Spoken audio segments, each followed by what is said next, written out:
Hey guys, welcome to the Step Outside YouTube channel. If you want to see catches like this, stick around, like and subscribe.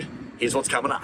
Guys, super stoked. We're down here at the boat show, and of course here at Sanctuary Cove, the guys from Northside Marine have got a great display when it comes to Surtees boats. Now, I have a Surtees 700 offshore game fisher, fantastic vessel, powered by the new 250, of course, Yamaha. Mate, I've got to say, Rod, thank you. Welcome aboard, mate. That's all right. Awesome to see the array of boats here that you have. Tell me about the first state of the range that you've got here, mate, with the Surtees. So we've got the 610 workmate, so still a cabin boat, enclosed cabin. Yep. We've got the 610 game fisher. We're looking at the side combing on these. Yes. Okay, super wide, even on a 610. Yes. Super wide, you can pretty much lie down on that, which I do on mine. Yes. Okay, you can lie down on the side of that, and I do like that. Doesn't really compromise too much on the inside space of the actual deck as well. You've got plenty of deck there. That's correct. The other thing I noticed, of course, with the Surtees is that the new configuration of the dash layout. Therefore, you can put those big 12, 14-inch Garmins in there and have the one screen and pretty much put a lot of gear, electronics to your engine so they can talk to each other. That's how it works? Absolutely. There's a lot of real estate on the new dashes for the bigger screens, as you said, and also Helmmaster if you want to go that way. So they've done a lot of changes to the models in the last couple of years, and they've integrated a lot of new features. Absolutely, and of course, so we've gone from the 610 workmate to the game fisher. The difference between the game fisher and the workmate is going to be cab size. Cabin, yeah. Well, the workmate is your entry-level cabin. Yeah. A shorter cabin. Right. Game fisher has got a bigger sleeping area and a further pushback cabin. Now, they are made in New Zealand, these boats, therefore they're made for work. They're made for rough water, they're going to suit, and of course when it comes back to safety, reliability, durability, they're the three key factors that I know that's why I went with Surtees. Mate, now when we're talking the 650 game fisher, there's probably, for me, a lot of people coming up and they ask me the 700 or the 650. Now the 700 has a lot more real estate, as you put it, but the 650 is a lot more easy for people going to the dams, going in the creeks. A lot more multifunctional sort of a boat, I'd have to say. What do you think? That's right. It is still a very popular boat with the guys stepping up from a slightly smaller boat. Still very capable offshore, but still light and easily manoeuvrable and handled. Yeah, for sure. So we're going from the 650 game fisher. Now you don't have the 700 game fisher. I've got that at home. You've got that one, which is my boat. But this one here is the 750 game fisher. So that's the next level up. Absolutely. A little bit more beamier in the size compared to the 700, but also lockable cabin. So if you are heading away, you can lock yourself in. You know, you can lock your gear in there. You know, no one's going to steal stuff. And of course, powered by a 250 Yamaha, or are you going up to 300? Normally put 300s on them, but we would in the past put 250s on them. But because you can put that bigger motor on them, most people want to do that these days. There you have it. I had a guy come up the other day at the boat show and he said, I've just ordered a 700 Surtees, same as mine, which is great. So that's been fitted up at the moment. That's right. And the boys are looking forward to going down to fantastic Gamba, actually. But there you have it. So a good array of Surtees boats here at the Sanctuary Cove International Boat Show. Rod, thanks for your time, mate. And if you're out there looking for a vessel, once you get you going, again, talking about reliability, safety, durability, don't get past the Surtees. You can look up. Hey team, I'm in royalty of boat heaven here at the moment. The Grady Whites, as you would know, are synonymous around the world for fishing and of course leisure. And when we look at them here lined up together, I just want to showcase everybody on the show. I've got with me, of course, Eric Sorensen. Mate, you are from Grady White in America. I am. I'm with Grady White. I manage international sales for the company. Man, you're like a big dude.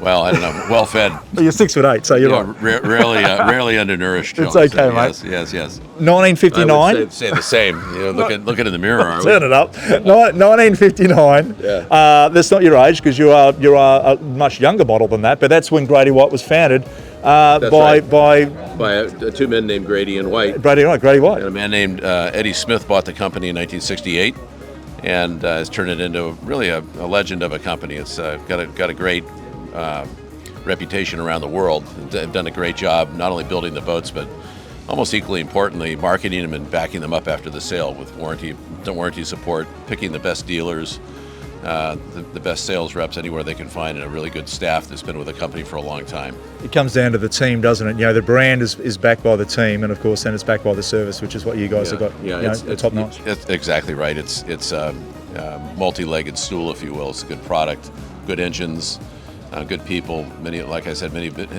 whom have been there for many years, and they all believe in the brand. Tell me about this particular vessel that we have here, mate. What is this one that looks absolutely amazing? Yeah, well, first of all, the company makes boats from an 18-foot center console up to a 45-foot center console. This is one of our larger boats. We call it a 330 Express. So it's 33 feet long. On that same hull, we build also a center console and a dual console. But this boat is one of our most popular models, actually. It's very capable going offshore, open ocean, superb hull design.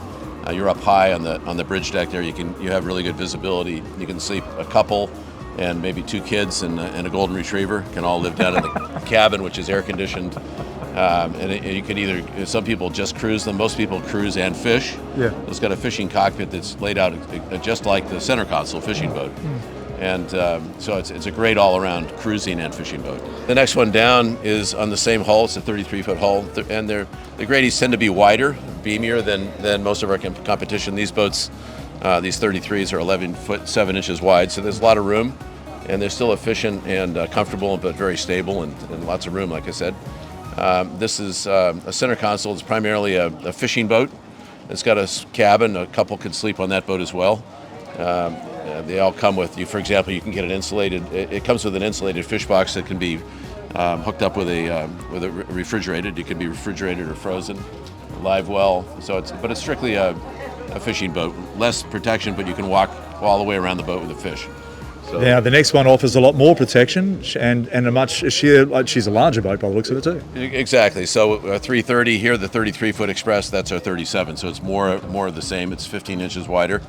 And so it's bigger and takes more power, but it's that much more comfortable and useful offshore. So. And I see you have 3 engines on the back. That's right.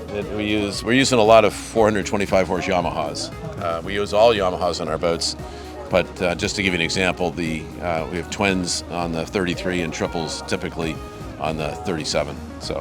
So weekend away to a week away, obviously on that fuel capacity. What are we looking at on a boat of that size? About 350 gallons. It depends on the boat, whether it's an express or a center console or dual console. Depends on how much fuel we can get in it. Greatly appreciate your time there. Thanks very much for that, Eric. My pleasure, Paul. Good on you, mate. Enjoy Australia. Yeah. It's not a bad place. Have a good weather report tonight. All right. I hope so. In this weather? What do you think? I know it. Well, it could be a good report with lousy weather. Or just lousy weather and a good report. There you go, either way. So there we go. Good on you, mate. Thank you very much. Thank you. And of course, thanks for watching Step Outside YouTube channel for lots of cooking and fishing action. Like, subscribe, and of course, comment for more catches like this and cooking recipes.